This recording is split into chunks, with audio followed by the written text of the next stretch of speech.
To support the creation of these original Sherlock Holmes stories, please consider joining our Patreon.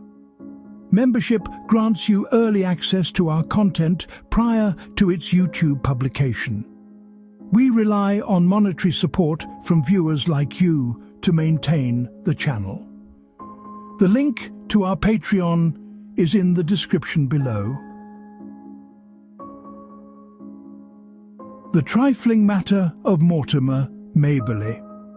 It was a typically sullen afternoon in November, the kind of day that seemed to press the very breath from London's lungs, as a thick, jaundiced fog crept insidiously through the streets, muffling the usual roar of commerce to a distant murmur. I sat opposite Holmes in our familiar Baker Street sitting room, attempting with limited success to decipher the intricacies of a particularly knotty medical journal. Holmes, meanwhile, was lost in the contemplation of an ashtray, overflowing with the debris of his shag tobacco, his long, lean fingers drumming a faint, restless rhythm on the arm of his chair. He had been in one of his periods of profound inertia, a state which, I knew from long experience, invariably preceded a storm of intellectual activity. "Watson," he declared suddenly, his voice startlingly crisp in the oppressive silence, "have you ever considered the curious propensity of the human mind to seek order even where none exists?" I confess I had not. "A comforting delusion, perhaps?" I ventured, laying aside my journal. Holmes merely grunted, a sound that could signify either agreement or profound disdain. "Comforting indeed, until one discovers that the meticulously arranged pattern is merely a clever facade, concealing a most egregious chaos beneath." Before I could ponder this rather abstract pronouncement, Mrs. Hudson's discreet knock sounded at the door.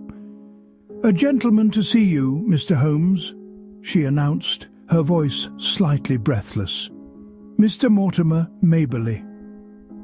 Holmes's eyes, which had been fixed on some invisible point in the middle distance, snapped to the door with an almost electric intensity. "Ah, our man of diplomacy, Watson. Show him in, Mrs. Hudson, by all means." A moment later, our visitor entered, bringing with him a faint aroma of foreign tobacco and the chill of the fog-laden street.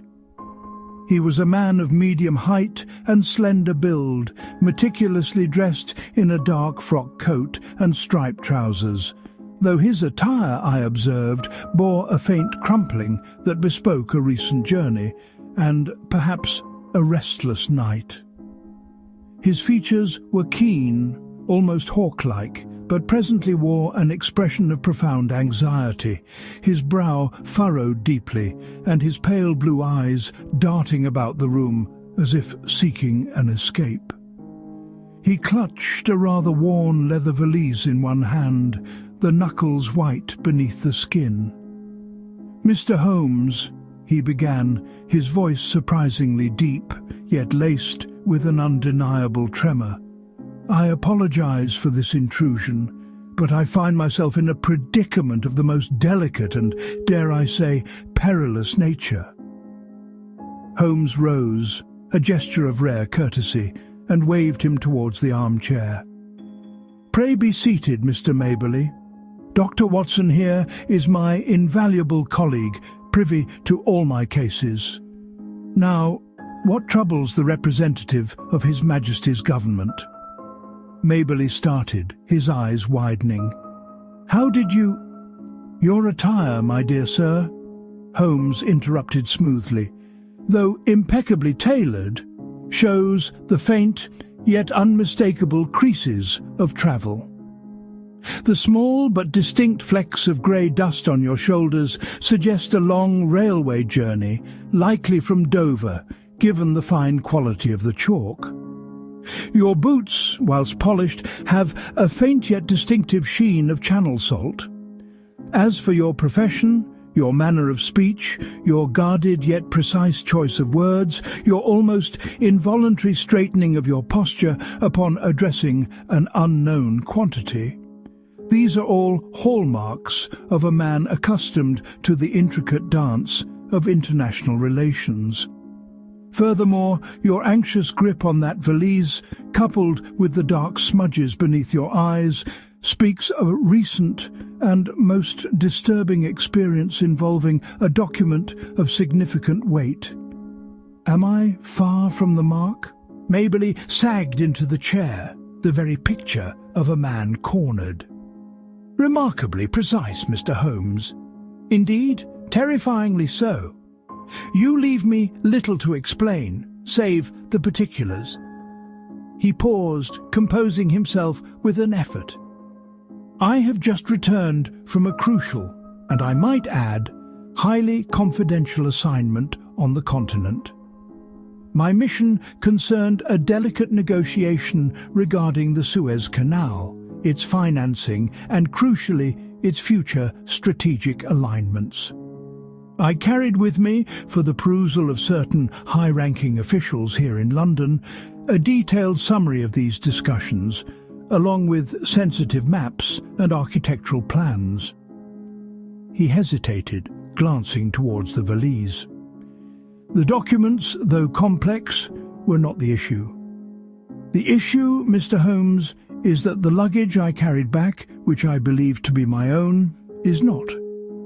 I leaned forward, intrigued.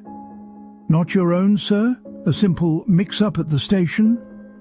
Ah, Watson, if only it were so simple, Maberley exclaimed, running a hand through his slightly dishevelled hair. No, it is an identical trunk. So identical, in fact, that I did not perceive the error until I arrived home and attempted to open it. He pointed to the valise. This, Mr. Holmes, is not my valise. My own contained merely my personal effects and a rather dull treatise on Prussian military logistics. This one contains the secret plans for the Suez Canal itself. Not the ones I carried, but the original blueprints, complete with defensive schematics and detailed financial projections from a rival nation.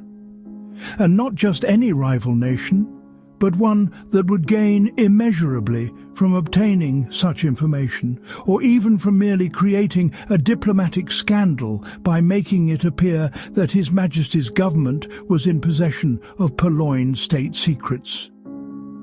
A sudden, sharp intake of breath escaped me.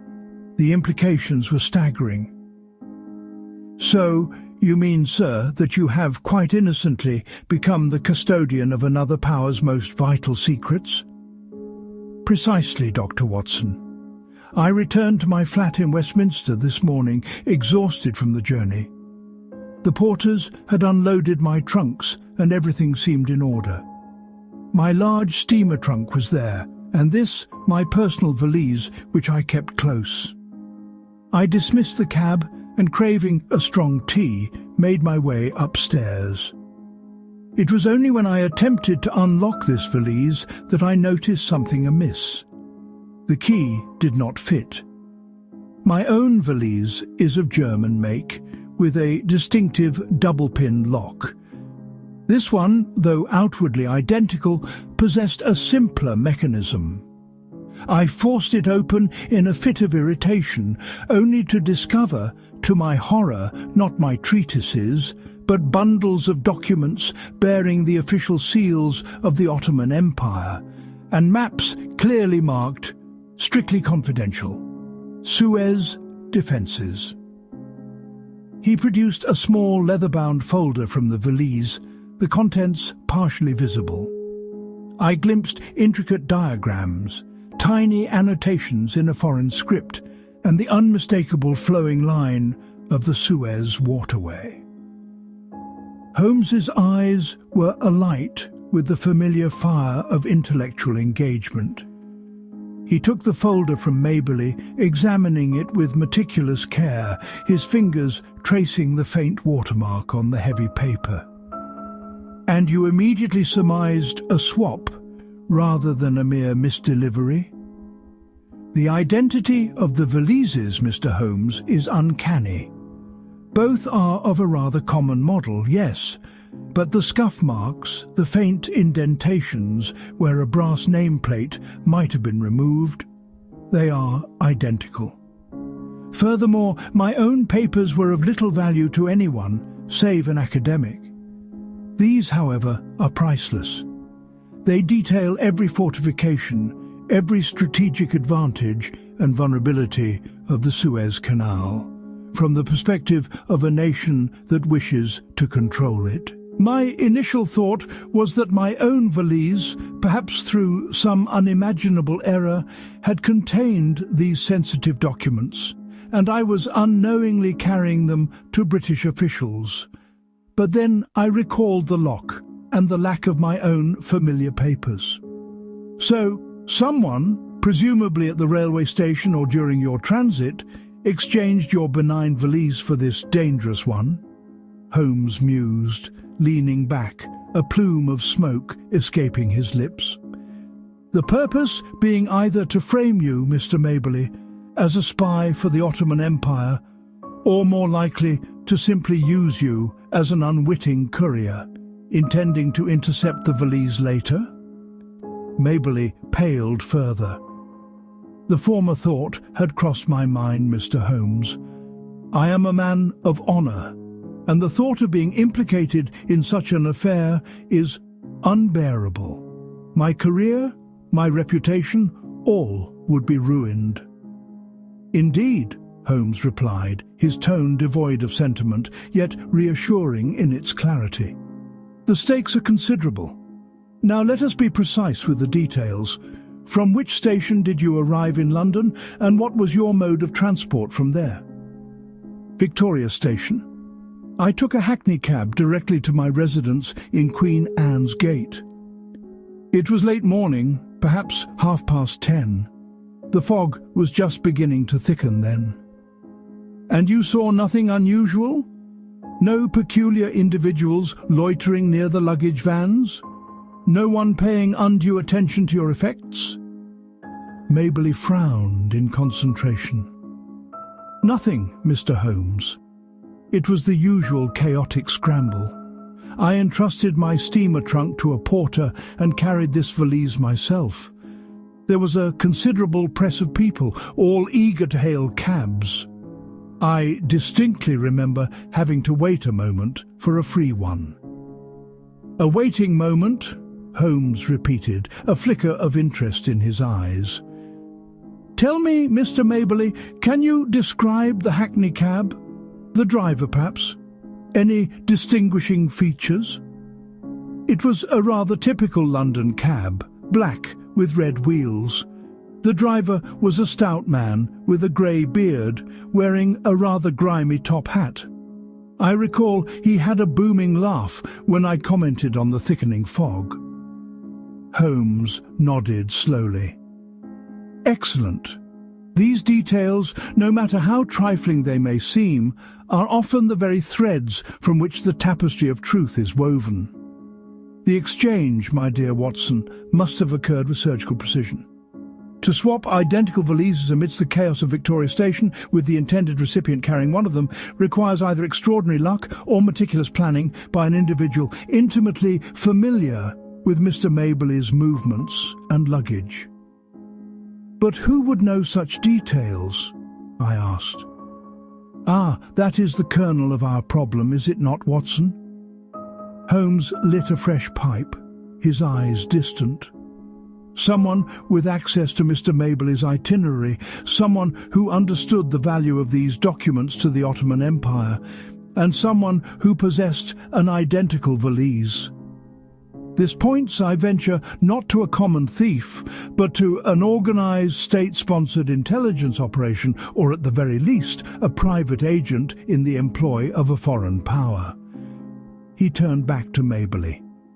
Tell me, Mr. Maberley, have you, in the course of your diplomatic duties, made any particular enemies? Any individuals who might wish to discredit you, or perhaps use you for their own nefarious ends? Maberley shifted uncomfortably. "In my line of work, one makes many adversaries, Mr. Holmes, but none, I believe, who would stoop to such a crude yet dangerous method. This smells more of an intelligence operation, as you suggest, than a personal vendetta." "Indeed," Holmes concurred. "And the purpose? To frame you for espionage, or merely to ensure the plans reached London via an unwitting, thus untraceable carrier before being intercepted?" "The latter seems more likely. The immediate discovery of the swap and your visit here suggests their plan, whatever it was, has gone awry." Holmes stood, retrieving his deerstalker and Inverness cape from the stand. "Come, Watson. Mr. Maberley, I need you to accompany us. We must visit Victoria Station. A fresh eye, even upon a scene hours old, can often discern what a jaded one has overlooked. The fog, though a nuisance, may also be our friend. It obscures much, but it also traps much, including scent and sound, and the traces of hurried footsteps." The cab journey to Victoria was a slow, spectral affair. The fog had thickened to an impenetrable pea souper, turning the familiar streets into a disorienting labyrinth. Gas lamps glowed like sickly distant eyes, and the clatter of hooves and the rumble of carriage wheels were eerily muffled, creating a sense of isolation even amidst the throbbing heart of the city. Maberley sat opposite us, his face a pale mask of worry, while Holmes, impervious to the gloom, peered out of the window, his hawk-like gaze dissecting every fleeting shadow. Victoria Station, when we finally reached it, was a microcosm of London's shrouded existence. The vast concourse, usually teeming with life, was now populated by ghostly figures moving like spectres through the yellow murk. The metallic clang of luggage trolleys, the shouts of porters, the hiss of steam from arriving trains, all seemed muted, distorted. Holmes did not waste a moment. He led us directly to the platform where Maberley's train would have arrived. He then proceeded to examine the paving stones, the benches, the very air, with an intensity that bordered on the obsessive. He knelt, drawing a magnifying glass from his pocket, inspecting a faint smear on the edge of the platform. "Curious, Watson," he murmured, pointing to a barely discernible smudge. A faint residue of coal dust, yet mixed with something rather unusual. A faint scent of jasmine, almost imperceptible. Not a common combination. He then moved to the various cab stands, scrutinizing each vehicle, even rapping on the doors of some to question the drivers, much to their sleepy irritation. Most remembered little or nothing of the morning's frantic activity. "The driver with the booming laugh, Mr. Maberley," Holmes said suddenly, turning to our client. "Can you recall any other specific detail about him? A particular adornment? A habit?" Maberley thought hard. "He wore a rather distinctive yellow waistcoat, I believe, and he had a habit of scratching his earlobe as he spoke." "A yellow waistcoat and an earlobe scratcher," Holmes repeated, a faint smile playing on his lips. "Excellent. Let us make inquiries regarding such a man amongst the cabbies. In this business, a unique trait can be as valuable as a fingerprint."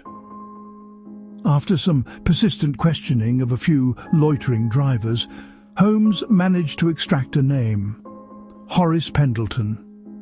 "A regular on the Victoria-Westminster route," one cabby grumbled. "Punctual as Big Ben, but a chatterbox. Likes his jasmine tea, too." Holmes's eyes gleamed. "Jasmine tea, Watson. There is the source of our peculiar scent. Now, where might we find Mr. Pendleton at this hour? He usually takes a break at the Anchor and Chain in Smith Square around this time, before his evening run. Another driver offered, pointing vaguely into the swirling fog. Smith Square it is, Holmes declared, already striding towards the exit. Mr. Maberley, you will remain with us. Your presence, or rather the presence of your predicament, is integral to our pursuit. The journey to Smith Square was even more arduous, the fog now so dense that our own cabbie had to dismount repeatedly to ensure we were on the correct path. The Anchor and Chain was a dimly lit public house, smelling of stale beer and pipe smoke. We found Horace Pendleton nursing a pint of ale by a sputtering fire, his yellow waistcoat a beacon in the gloom.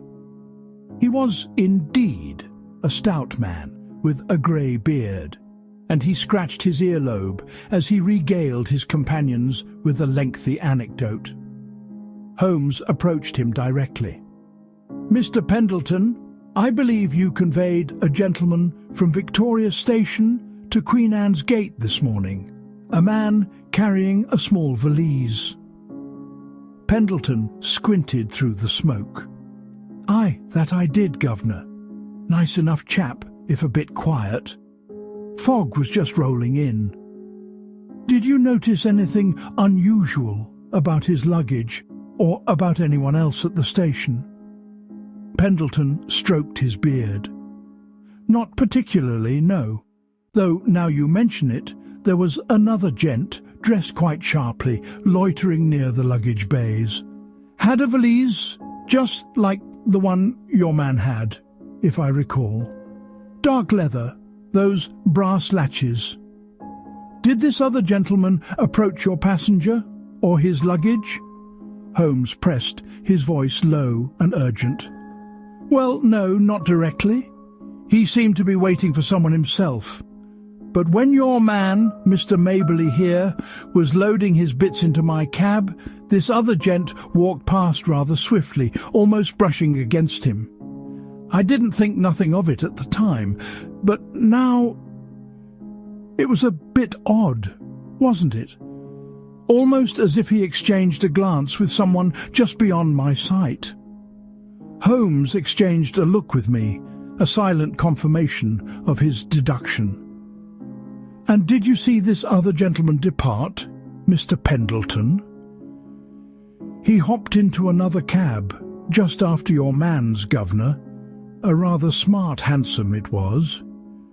Dark green, I recall, seemed in a mighty hurry too, cutting off another fellow."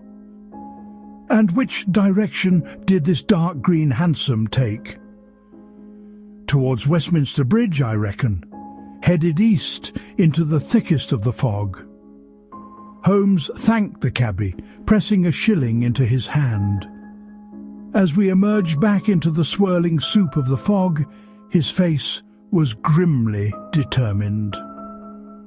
"The plot thickens, Watson. Our man, the purloiner of plans, was bold enough to effect the swap at the busiest of stations. His target was Maberley, precisely because Maberley was carrying a valise identical to the one containing the Ottoman plans.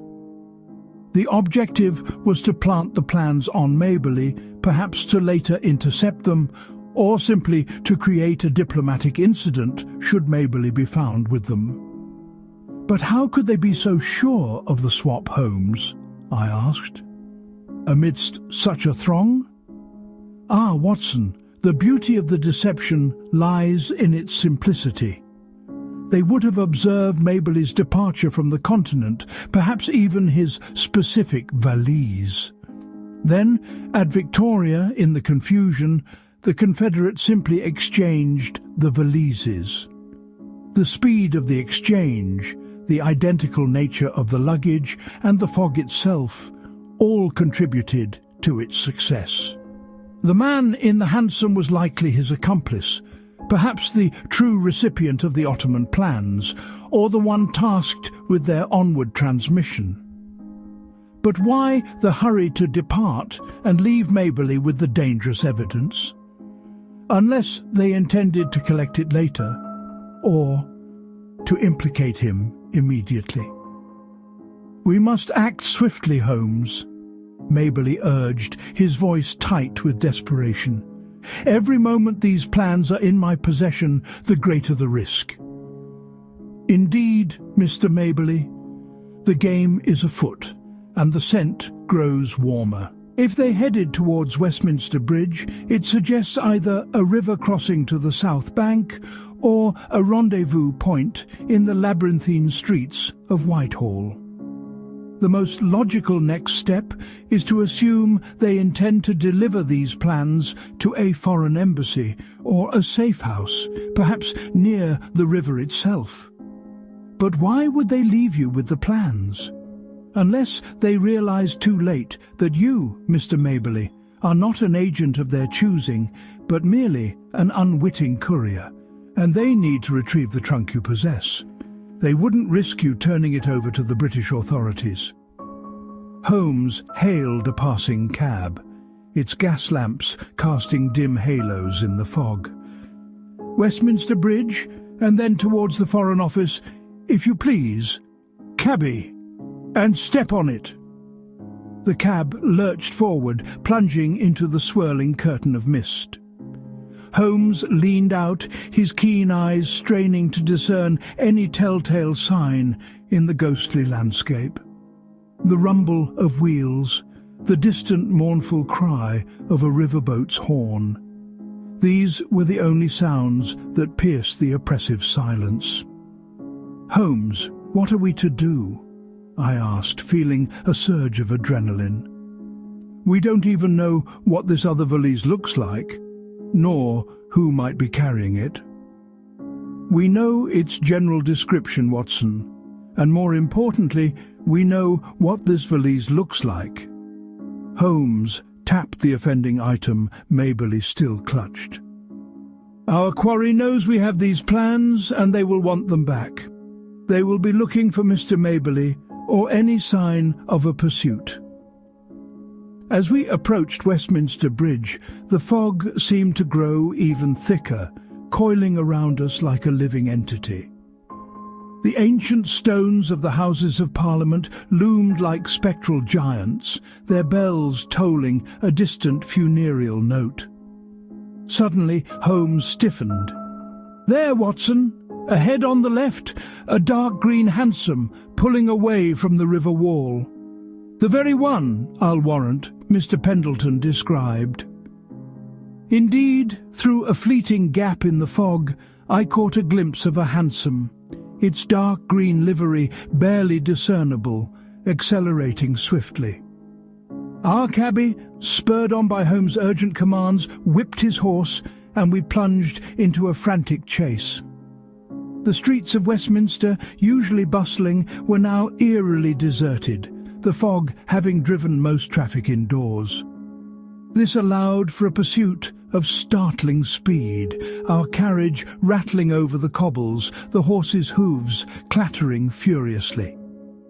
The gas lamps blurred into streaks of sickly yellow, and the shouting of our cabby urging his animal onward echoed eerily in the confined space. Maberley braced himself, his face a mixture of fear and grim determination. "He's heading towards Parliament Square, Holmes," I cried, as the hansom swerved sharply around a corner, narrowly avoiding a lamp-post. "He knows these streets well," Holmes observed, his eyes narrowed, his features set in a mask of intense concentration. "A professional, Watson, and a dangerous one. He must be desperate to evade us, for he knows the significance of the valise Maberley carries." The chase continued through a bewildering maze of narrow lanes and grand avenues. We careened past the shadowy bulk of Westminster Abbey, its ancient walls seeming to disapprove of our frantic progress. The hansom ahead was driven with reckless abandon, its driver clearly intent on losing us in the fog. Suddenly, as we passed a particularly dark alleyway, Holmes gave a shout. "Hold, Watson! Look there!" I peered through the swirling mist and saw a figure dart from the hansom ahead, disappearing into the alley. He was carrying a valise, a dark leather valise, identical in all respects to the one Maberley clutched. "He's making for a rendezvous," Holmes exclaimed. "The driver is merely a decoy. He intends to pass the plans to an accomplice." Our cabby, with a skill born of long experience, swung our carriage around, bringing us to a skidding halt at the mouth of the alley. Holmes was out in an instant, Maberley and I following close behind. The alley was a treacherous labyrinth of refuse bins and damp brick walls, illuminated only by the faint glow of a distant gas lamp. The fog here was even thicker, a suffocating blanket. "Where is he, Holmes?" Maberley whispered, his voice strained.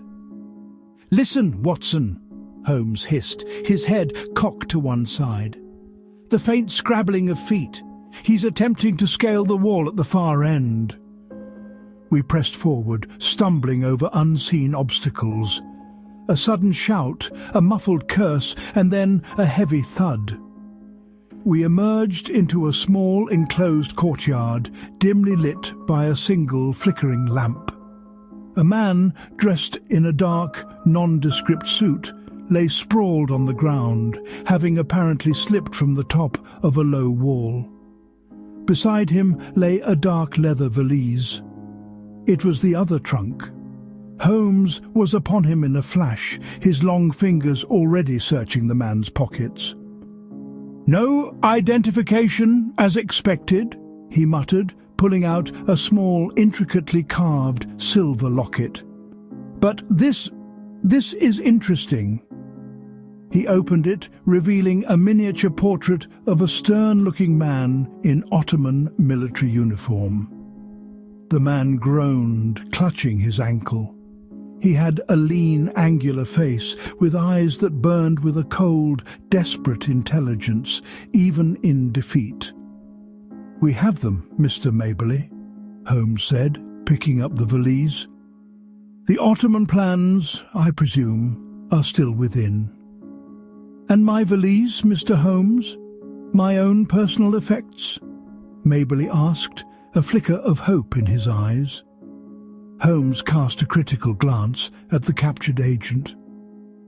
"I doubt our friend here was interested in your personal effects, Mr. Maberley. He merely swapped them to place you in this predicament. Your own valise is likely still at his base of operations, or perhaps jettisoned somewhere along the line." He turned to the man. "Where is the other valise, Mr. Maberley's personal property?" The man merely glared, his lips pressed into a thin line. Holmes sighed. As expected, a professional, trained for silence. "No matter. The primary objective was the retrieval of these plans, Mr. Maberley, and the identification of the attempt to embroil you. Your own valise, while a loss, is a trifling matter compared to the international incident this would have caused." With the Ottoman agent secured and the incriminating valise in Holmes's possession, we returned to Baker Street, leaving the subdued agent in the custody of a pair of Scotland Yard constables Holmes had dispatched with a cryptic note. Maberley sat in his armchair, a profound sense of relief washing over him, though he still looked rather shaken. Holmes, meanwhile, was already at his analysis. He carefully opened the recovered valise. Inside, sure enough, were bundles of parchment, maps, and detailed blueprints, all bearing the distinctive seals of the Ottoman Empire. "So, Holmes," I began, "the full explanation, if you please. Who was this man, and what was their ultimate objective?" Holmes settled back in his chair, a fresh pipe alight, and the familiar, almost paternal glow in his eyes as he prepared to illuminate my understanding. "The man, my dear Watson, is clearly an operative of the Ottoman Intelligence Service. The locket confirms this, though he would deny it to his last breath. His objective, I believe, was twofold. Firstly, to acquire these plans from whoever they were originally meant for, perhaps a rogue general or a disloyal official within their own ranks, and secondly, to use Mr. Chobaidan Sol Dasses Maberley as a convenient, unwitting mule. The original swap would have left Mr. Maberley with these highly sensitive plans, creating a potential diplomatic scandal for Britain, painting him as a spy or an accessory. But why would they swap his valise for the plans? I asked, still slightly confused. Why not just steal them outright? Ah, the elegance of the misdirection, Watson. Holmes chuckled, a rare sound.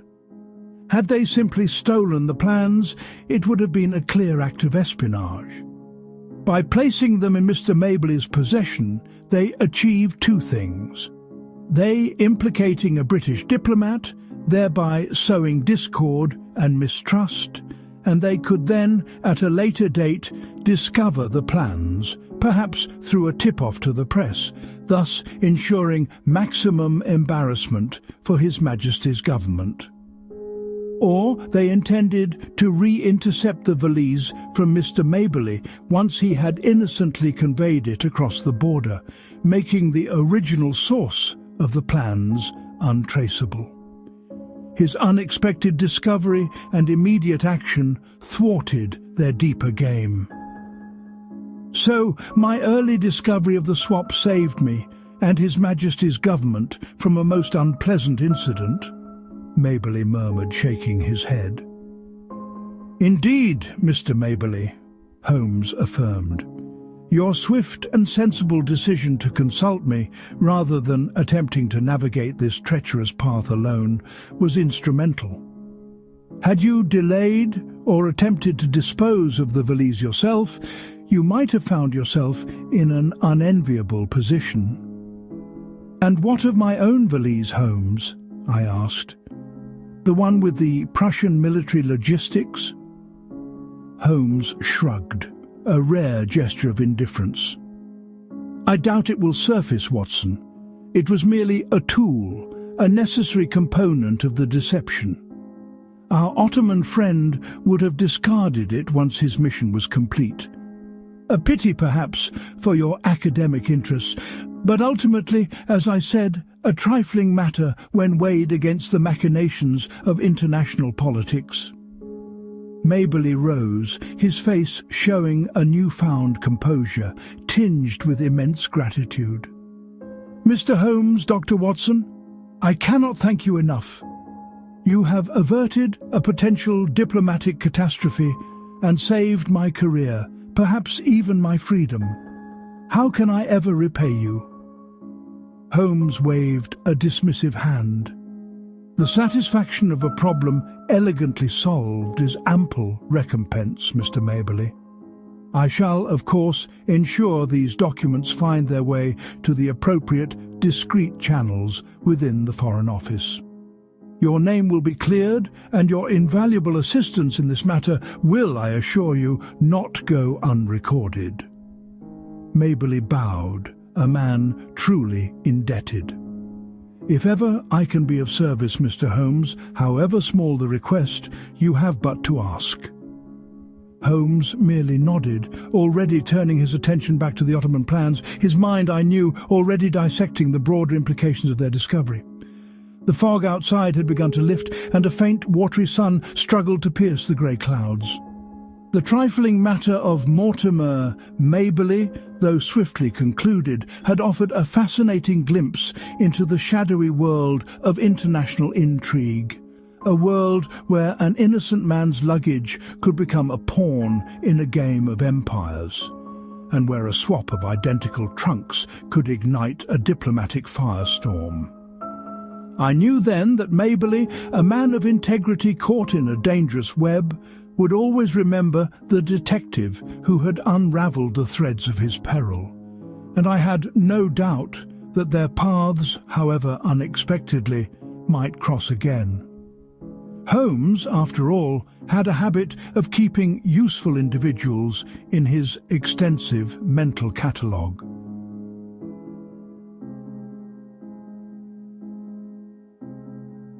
Thanks for joining me for another original mystery. Do not forget to check out our Patreon down below to support the channel.